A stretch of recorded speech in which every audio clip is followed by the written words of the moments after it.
There are many different kinds of people that live in the Midtown area. So it's really the cultural heart of the city.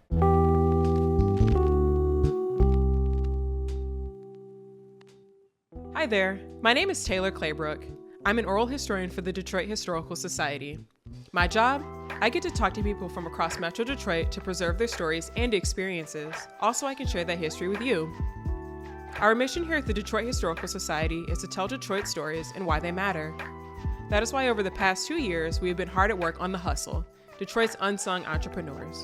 The Hustle is a celebration of the rich tradition of Black entrepreneurship here in Detroit. We're not only going to talk with some of the entrepreneurs, but also who support them.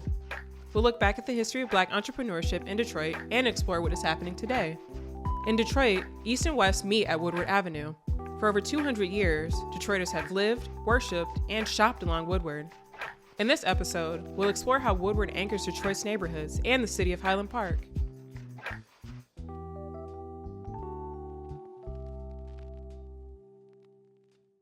On one big street, we were able to have our feel of all the things we needed. If we needed things from a big department store, we could walk up to Sears in Highland Park or get on the bus and go downtown to Hudson's.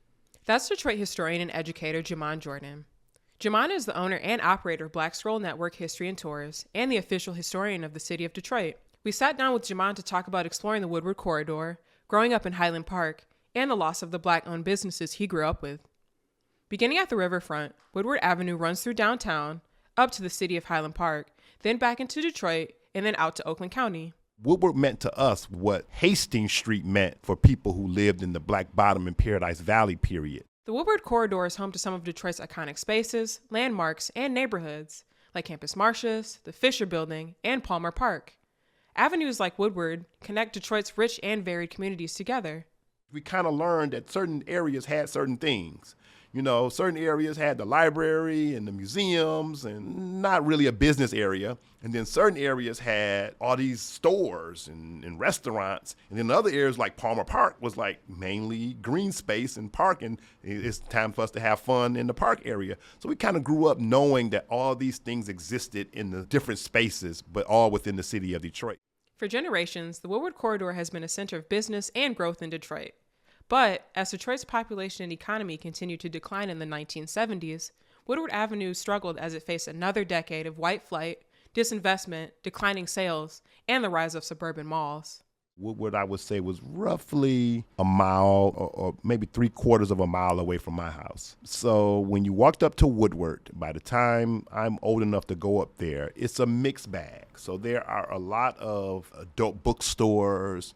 There are former major theaters that have now reduced themselves to showing horror movies on the weekends. And of course, some of them have switched to showing adult movies, but not all of them yet. But there are also cleaners, bakeries, tailors, furniture stores, appliance stores, and of course, grocery stores. So you still have, on one end, things are going down in the city of Highland Park, but on the other end, there's still some of the things that used to be. So Highland Appliance is still there. The first Highland Appliance, which would become a chain of appliance stores, is still there when I'm growing up. And we could do everything in Highland Park when I was growing up. Neighborhood business districts are essential to the growth and stability of communities. Detroiters relied on businesses in their neighborhoods to meet their needs, even as businesses shuttered their doors. Where neighborhood shopping centers in Detroit, Highland Park, and Hamtramck didn't offer the goods shoppers needed, many looked downtown for options. And if my parents were taking us, we would many times go downtown.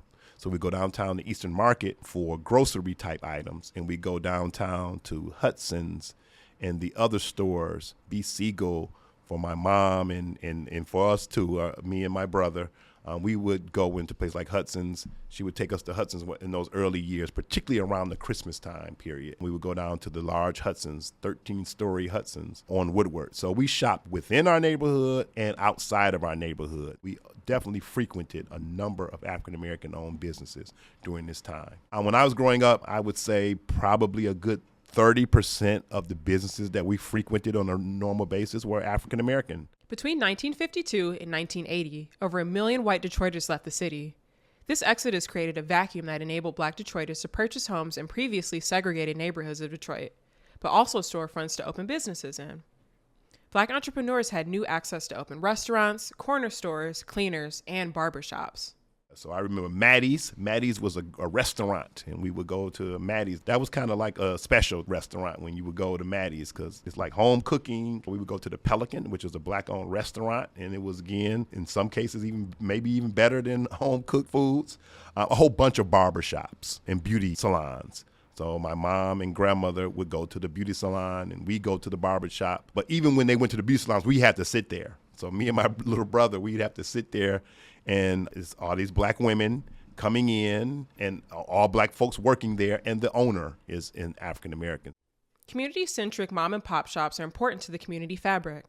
The shops not only generate wealth to build up the neighborhood, but the owners serve as role models and inspiration for the next generation.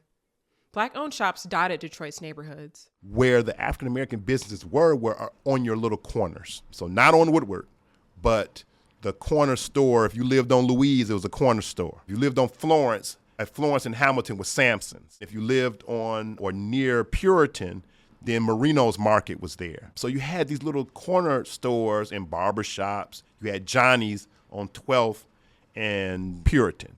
Independent Black-owned stores and restaurants in the 1980s and 1990s were devastated by Detroit's economic decline and increased competition from corporate chains and non-Detroit suburban-based chain stores coming into the city. Overwhelmingly, no.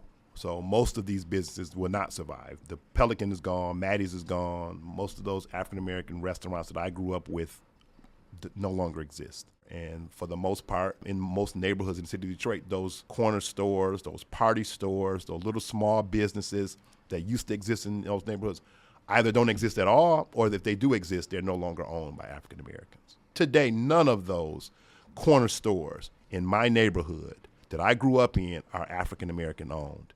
As doing business in the city became harder, some staple family businesses were shuttered or sold to competitors, when the next generation chose different careers or pursued other opportunities.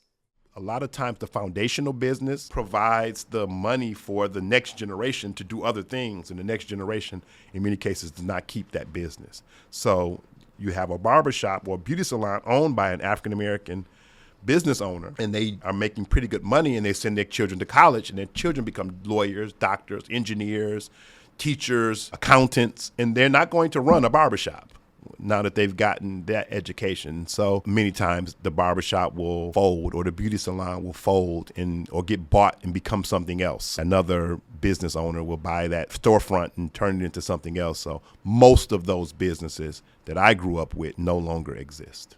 The second and third generation have options. They don't have to run a store. They can be lawyers and doctors because their education has been funded by the store. That's part of it. The other part, of course, is the difficulty in being able to maintain a business like that when there are larger business owners who want that business. So the person who's approaching you about buying your little corner store owns 5 stores. And so they have the wealth, the wherewithal to do one or two things: offer you a major offer that it makes sense for you to sell, or squeeze you into, where you're not making as much profit. And so we saw some of that happen. We saw where a store would open around the corner, and then on the other corner, there's another store that has way more stuff than the store that we grew up with. And it's cheaper. It's less expensive. And so a lot of times it put those smaller African-American owned businesses out of business. The loss of locally owned Black businesses was detrimental to community cohesion in the Woodward corridor and across Detroit. The loss of easily accessible goods and services, the loss of community-minded merchants, and the loss of role models for the next generation created a void as the community tried to hold back against decline. It is very important for African Americans who live throughout the city of Detroit to be able to go to somewhere close to where they live and patronize an African American owned business.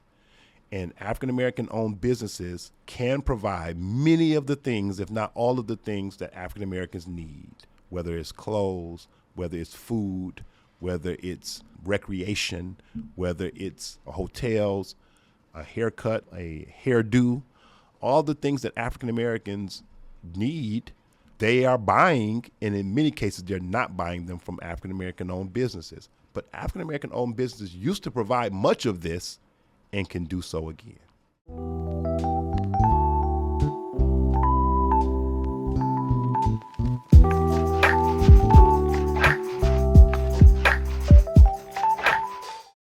want to make sure that we are not only just providing training to build business acumen, but we also want to help them to grow personally and professionally. That's Angeline Lawrence, the Director of Entrepreneur Education at TechTown Detroit, an organization dedicated to assisting small businesses and startups.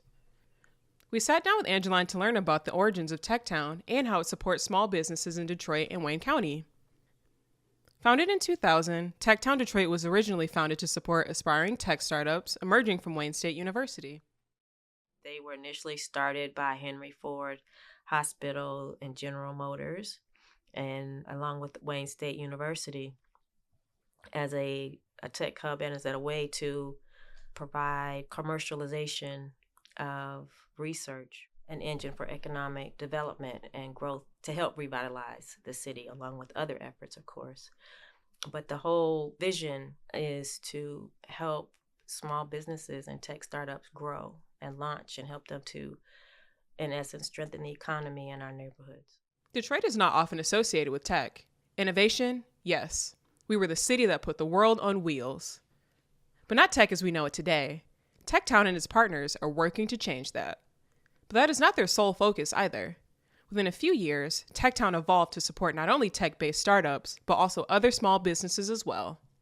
We're always looking for ways to provide support to the entrepreneurs that are in need. Our mission is to help our region. So when there are dollars that can help us expand our reach, then naturally that's something that we would want to take part of, making sure that we can impact the region in the best way that we can. Detroit, as well as the region, is always a priority. So our service areas include Detroit, Hamtramck, and Highland Park. We were recently awarded a small business hub grant that will enable us to go throughout Wayne County. And we're really focusing on communities in the outer, or what we call inner ring suburbs of Detroit, and looking to grow outward in Wayne County. When TechTown opened its doors on Burroughs Street in 2004, space and services were limited, as the team built up capacity and experience working with entrepreneurs on such a large scale. During that time at TechTown, you were a small business. You could rent a cubicle. They would provide you with support, and they had some business advisors. You really had to apply, to get in. TechTown was a breeding ground for entrepreneurs that had a unique solution to an existing problem. And it was, every time I would go there, it just seemed like family. At one point, they had a partnership with the Kauffman Foundation, and they were going to launch so many small businesses within so many years. And over time, things have changed. One of our mantras is to build, test, and learn. So we try to always learn from what we're doing so that we can iterate.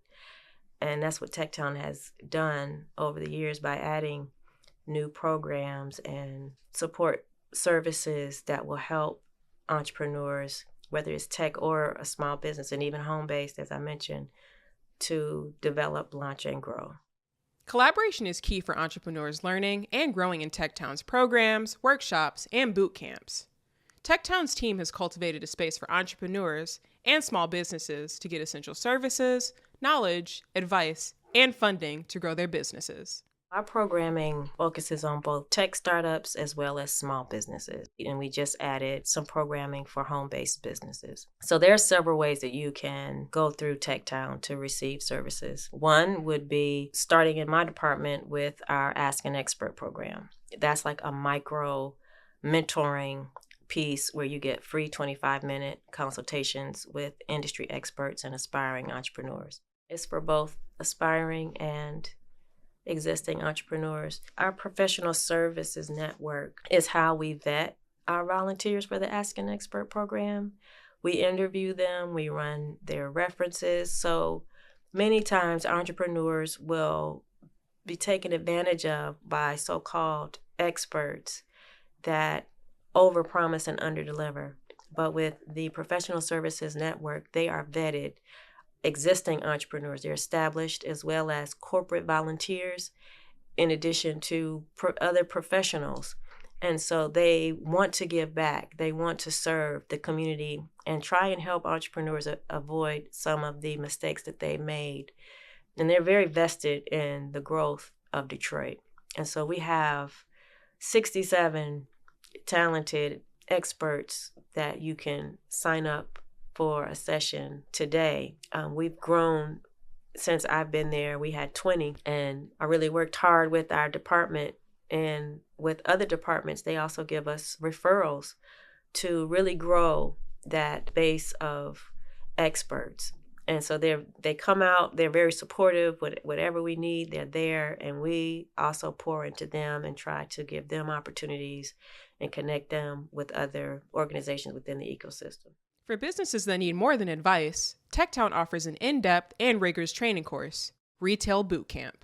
Another gateway would be through our small business services department that has the Retail Bootcamp, which is about a 12-week cohort-based program that helps entrepreneurs that may be in the pop-up phase, help them to take their business to then a brick and mortar. The Coloring Museum by Naturally Illustrated and the Avenue of Fashion's Fahrenheit 313 are just two of the dozens of entrepreneurs that have benefited from the program. But knowing is often only half the battle. Building a business up from an idea to a brick and mortar is extremely difficult. Often finding and affording a location is the hardest part. Many of them are having challenges finding spaces, the right spaces. With Detroit, we have so many glamorous buildings and spaces, but due to their age, it takes a substantial amount of investment. And as you're trying to grow your business, you may not have the capital that it may take. So there are organizations out there that are providing spaces for businesses to grow and launch. Small business services, they are activating spaces throughout the city. One space in the Fisher building where they have pop-ups. So a Retail Bootcamp alum can, under the support of TechTown and with coaching, they can open up a pop-up location at the Fisher building. They have other spaces that they are activating throughout Detroit. They've also done the winter markets. So we are working with partners in order to activate certain spaces and to help entrepreneurs to cultivate their business and their customer base while bringing exposure to their business and doing that in a way that they're not taking all the risks. TechTown's annual Hatch Detroit grant awards $100,000 in support services to a retail business working on opening its own brick and mortar. Bail Bod Fair on Woodward Avenue and Bouncing Around the Motor City on Finkel Avenue are both Hatch Grand Prize winners. And then we also have our tech-based programs that starts with Start Studio, which is a tech-based program, and it is to encourage Black and Brown founders to start tech-enabled companies.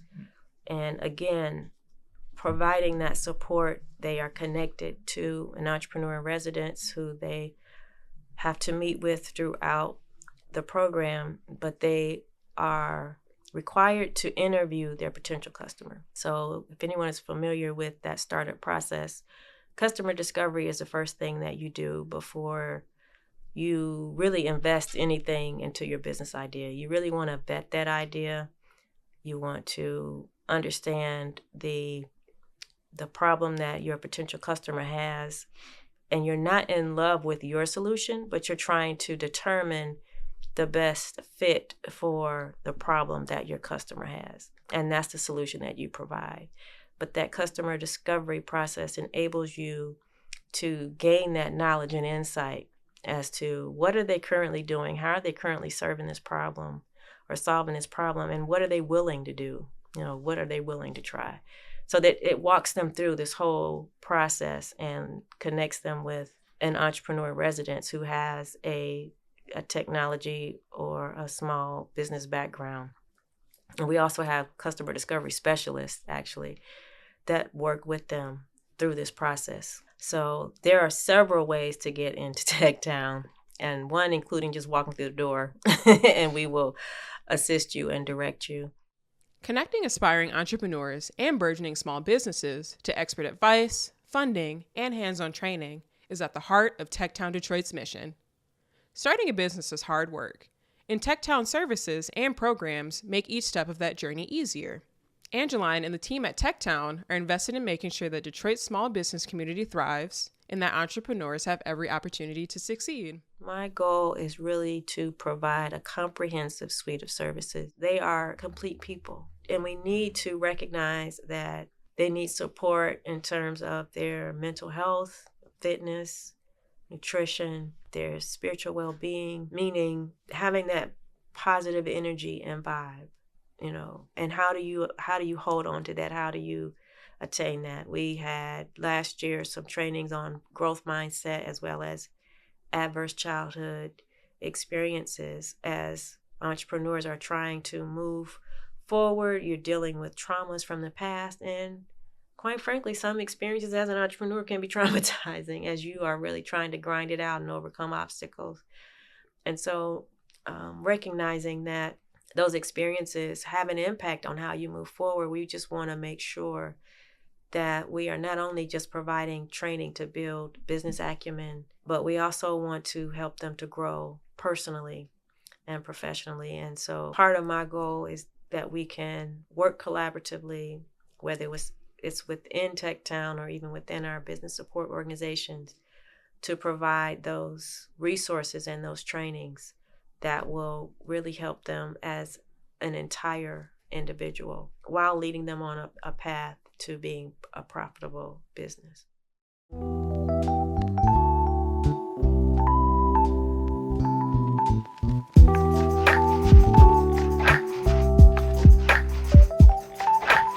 I think that Midtown, which includes, of course, the Cass Quarter, is really the cultural heart of the city. That's where you can live, work, learn, play, and restore. All of those things happen. That's educator and bibliophile Janet Webster Jones. She's the owner and founder of Source Booksellers on Cass Avenue. Janet began selling books after returning home from a trip to Egypt in 1989. I was teaching a class at a church about a trip that I had taken to study ancient Egyptian history. And I would talk to them about the books and the information, and they said to me, "We don't know where to get those books. Why don't you just go get some, bring them to the bazaar, and we'll buy them, and that'll be that." So that was really how I started. I didn't start with an inspiration or a motivation or a dream or a desire. It didn't start like that. And I feel that those kind of startups can be recipes for failure, because I started serving a population of people that wanted to have books. Janet knew the importance of sharing knowledge and educating others. She also knew how to. The same year she started Source, she celebrated 30 years of being an educator with Detroit Public Schools. It grew from that to going to where people had events, and they were asking for vendors to come bring their wares and sell their wares across the table to people who had already gathered. Unlike the pop-ups of today where people go and set up and then wait for someone to come. So I became part of that little troop of people at that time who would go to where people had bazaars or fairs or lectures or events that were in a place and sell books across the table. Today, bookshops are a common sight in many neighborhoods across Metro Detroit, from corporate chains like Barnes & Noble to smaller local shops like Source. But that wasn't always the case, especially in working-class communities. The daughter of a public librarian, Janet did not grow up visiting the local bookstore. Of course not. No, we went to the library. That's where people went for books. We went to the library. Bookstores have an interesting history over time, and they were not something that was necessarily available to all communities. And I think that it's recent that people have, masses of people are bringing books into their home, going out to buy. It requires residual income. So if a bookstore is to be somewhere, it's got to be somewhere where people have enough residual income and the desire to use that income with books. So that's the economics of it. The other thing is that the library, and I'm going to really praise the library, but it has been a staple in many communities for people to read books and to get information, and now they can go and work on computers and find all kinds of things. So, no, bookstores were not something that I even knew about growing up. Following her retirement from Detroit Public Schools after 41 years of service, Janet devoted more time and energy to Source, selling books at local events. In 2002, she was approached about putting down roots of her own. I wasn't really looking. What happened is that Del Pryor had often asked me to have books in her art gallery, which I did not do because I can't leave my books without me. I have to have control of the books. So she called one day and said, let's go look at this space, maybe we can make something of it. And it happened to have been the old food co-op that was on the corner of Cass and Willis. So we said, well, we can have 2 or 3 other women-owned businesses and we'll share the space, because none of us had any money. And at that time, any money for that. At that time, there wasn't the flow of money that's going on now. People are offering money in all kinds of different ways to have people start businesses, and that was not true then at all. And so we knew that if we came together in a space, we could all share the rent and the utilities and hopefully customers, and build a little business like that. So we did that and moved in there in 2002. So that's really the way it happened. I wasn't really thinking about a store early on, but I did, as I said, I always followed the idea of opportunity and courage. No inspiration, no, ooh, I wish I had, none of that. It's what opportunities show up and how I can either take them on or not. Source Booksellers, the Del Pryor Gallery, and Tulani Rose formed the Spiral Collective and opened at the corner of Cass and Willis in 2002. Small, independent bookstores cannot sell everything. Source Booksellers is no different. To keep the shop connected to the community and in line with her own interests, Janet needed to curate the books she offered. We are primarily a nonfiction niche market bookstore, and we started that way because I like it. It's not that we just said, oh, we're going to do that, but I like nonfiction. I was a social sciences major in college, so it was history and philosophy and economics and sociology and psychology and all of those social sciences, to say. So I like that, and that's what people were interested in when I first started going around as a vendor, and I just made some categories up. History and culture, health and well-being, books by and about women, metaphysical, spiritual new age, soft sciences of divination, for example, and the arts. And then since we've expanded, we've added a few more categories such as sports and games, education, technology, a little bit of all of these are little bits, technology, philosophy. So we added as we went along. So we are really a niche market. We're not general interest. And so what we try to do is serve the people that have the courage to step in our door and serve the people that we go outside and grab them and bring them in. For the next decade, Janet grew and cultivated Source into a space rooted in the community and to the city. Local bookstores thrive when they bring more to the community than just the books on the shelves. There's that idea that there's a third place, a person's home, their work, and another place where they go, where they can gather and be with other people. So a bookstore is a third place in many ways. It's also a place based on the work of Ryan Raffaelli, who is a professor at Harvard. He did a long-time study of bookstores, trying to find out why are bookstores still functioning, even with the advent of the big boxes, with the electronic things going on. Why are we still here? And so he found that we had 3 things in common. He went across the country and talked to a lot of bookstore owners, and he found that we had 3 things in common. One was community, collaboration, and curation. So it's the big 3. So we curate our inventory based on where we are and what we want to offer to the public.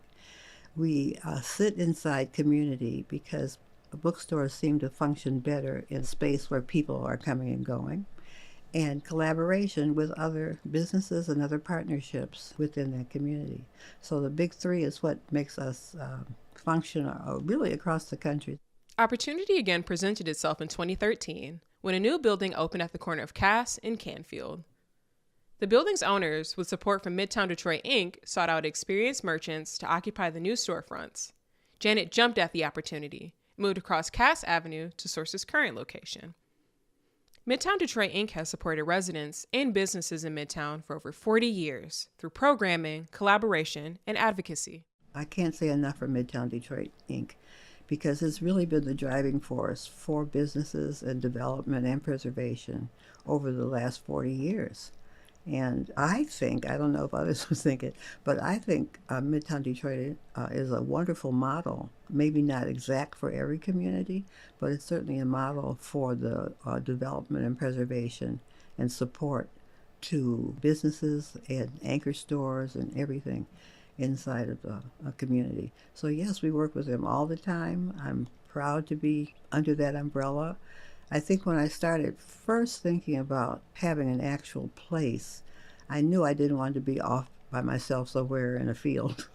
I wanted to be in a nest where there were other businesses as well as a community. So that's how we've landed. Detroit's Midtown neighborhood is a cultural and economic hub. From ramen at Ima, to clothes at the K. Walker Collective, to inspiring art at the Nnamdi Center for Contemporary Art, Midtown has something for everyone. I would say come and explore. Don't be afraid, and if you're not accustomed to being in a city, know that there's some rules in the city that you need to cross the street on the light. The queue line is there for you to come from the downtown into Midtown, and I think that Midtown, which includes, of course, the Cass Quarter, is really the cultural heart of the city. That's where you can live, work, learn, play, and restore. All of those things happen. The hospitals are there, the university is there, the cultural institutions are there, the housing is there, the work is there. So all of those, I think the 5 essentials for having a human experience are there. Today, Janet and her team sell books at the storefront on Cass, in their online store, at author talks, at events, and at fairs across the city. Source Booksellers is not only rooted in community, but also in family. Janet runs Source with her daughter, Allison Jones Turner. Together, the two strive to keep Source grounded. Oh, of course. I couldn't do it now without her. We have about 10 people who keep the business going. She and I are the full-time, all-the-time people. I would like for Source Booksellers to retain itself and maintain its place in the community over the time. I'm not going to be here forever. And so hopefully it'll move along with my daughters and whoever else comes into the business. It's still a privately held business. I'm not, at this point, imagining anything, like a publicly traded. I'm not at that. I don't even want to do that. But I would like to see it continue on in the community and continue to serve the community.